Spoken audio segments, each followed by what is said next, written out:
5-spice shrimp with sweet peppers. First, we want to marinate the shrimp.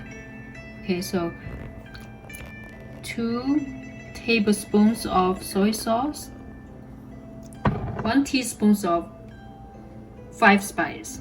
So I'll mix that together. Let it rest for 15 minutes. I'm going to put some olive oil.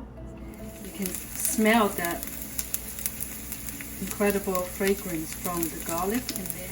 Okay, ready. Saute this for a minute or so. Saute together. We cover that. Let it cook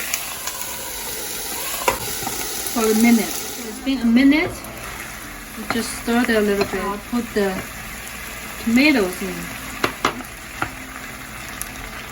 Here it is, 5-spice shrimp with sweet green peppers.